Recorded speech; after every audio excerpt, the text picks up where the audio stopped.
इस टापू पर जल परियों का राज चलता था।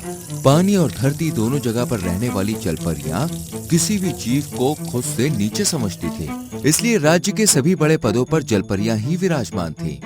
इसने इस बार का टैक्स नहीं चुकाया तो बीच चौराहे पर फांसी दे दो इसे, ताकि दूसरे पक्षियों को पता चल जाए टैक्स चोरी करने की उन्हें क्या सजा मिलेगी।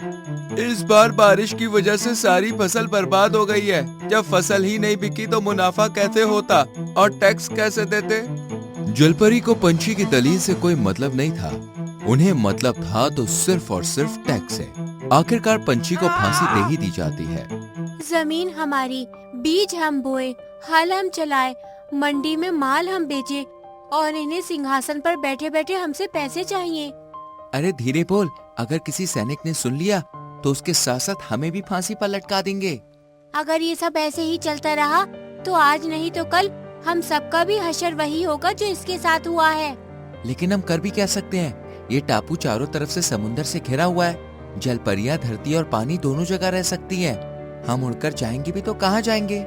लेकिन जल परियां तो पानी में जा सकती हैं ना। क्या मतलब है तुम्हारा? क्रांति। तुम पागल हो गई हो क्या? तुम्हें पता भी है तुम क्या कह रही हो? आखिरी बार जब क्रांति की कोशिश की थी तो उसके पूरे परिवार समेत सभी रिश्तेदारों को फांसी पर लटका दिया गया था। क्रांति तो जरूर होगी। अब तुम्हें तय करना है कि तुम मेरे साथ हो या जलपरी को मेरी योजना बताकर इनाम लेना चाहते हो। ये खुदकुशी है। तो खुदकुशी ही सही। क्रांति की नींव रखी जा चुकी थी, लेकिन चिक्की जानती थी कि सीधे हमले में हम जलपरियों के सामने 2 मिनट भी नहीं टिक सकेंगे।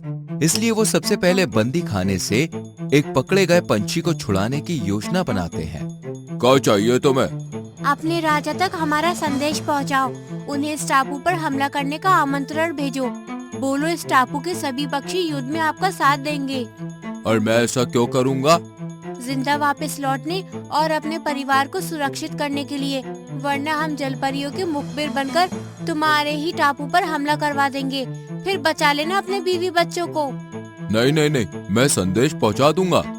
अगर कुछ भी गलत हुआ तो रानी इस बार सभी पक्षियों को खत्म कर देंगी। गुलामी में जीने से अच्छा मर जाना होता है। कम से कम रोज रोज तो मरना नहीं पड़ेगा। ये जमीन हमारी, आसमान हमारा, अब राज भी हमारा ही होगा। लेकिन इससे हमारा क्या फायदा होगा?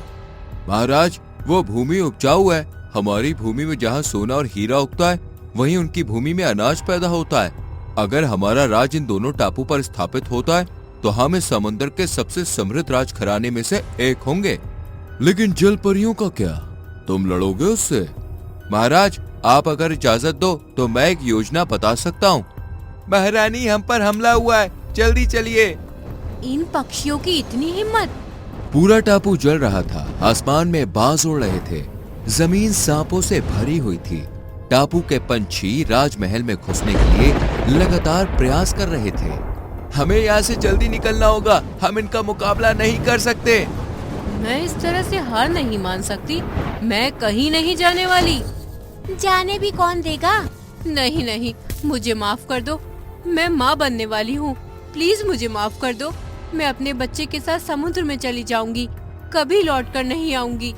ये कहते हुए जल परी चिक्की के पास पहुँच जाती है और सीधा चाकू से उस पर वार करती है और खुद पानी में कूद जाती है।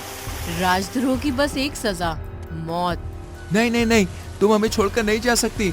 ये जीत, ये आजादी सब हमारी है। मुझसे वादा करो, तुम आसपास के टापुओं को भी खोजोगे और वहाँ से भी जलपरियों का राज खत्म करोगे।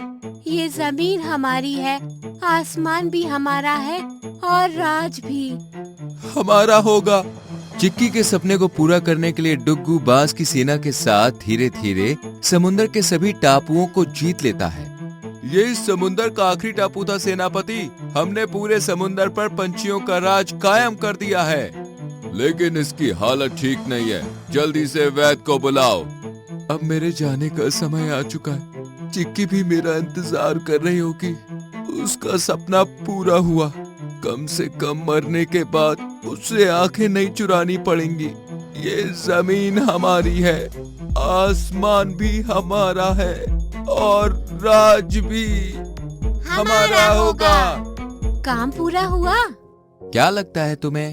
मैं जानती थी समाज आपके लिए हमेशा कुछ बाउंड्रीज तैयार करता है जिसमें आपको बताया जाता है कि यहाँ से बाहर जाना गलत होता है। लेकिन समय की मांग को देखते हुए चिक्की जैसे बच्चे उन बाउंड्रीज को बड़ा बनाने की कोशिश में शुरुआती दौर में अपनों का ही विरोध झेलते हैं, लेकिन उनके एक प्रयास के चलते वो आने वाली कई पीढ़ियों का रास्ता आसान कर देते हैं।